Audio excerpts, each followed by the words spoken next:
Good morning বন্ধুরা, চলে এসেছি একটা মিনি ব্লগ নিয়ে। সঙ্গে থাকো। সারাদিনে কি করি মোটামুটিভাবে একটু দেখানোর চেষ্টা করছি। সকালের শুরুটা হয় আমার কোনো একটা ড্রিঙ্ক দিয়ে। আজকে আমি করছি আমার কফি, যেটা আমি খাই ঘি coffee, black coffee without sugar.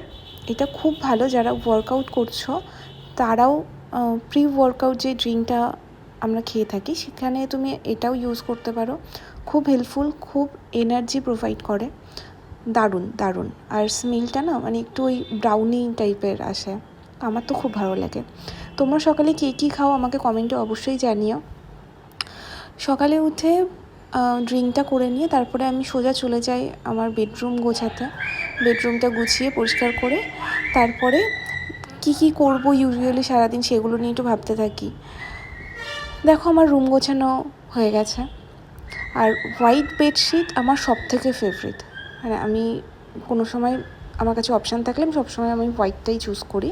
এখানে আমার ব্রেকফাস্ট আছে, ডিম সেদ্ধ আছে, শসা আছে, রুটি তরকারি, তারপরে একটু রেড টি বানিয়ে নিয়েছিলাম। এটা হিবিস্কাস টি, তোমরা অনলাইন যে কোনো জায়গায় পেয়ে যাবে। দুপুরে লাঞ্চে আজকে ছিল একটু ভেন্ডি সেদ্ধ, চিংড়ি মাছ ছিল চাল কুমড়ো দিয়ে, আর পমফ্রেটের ঝাল।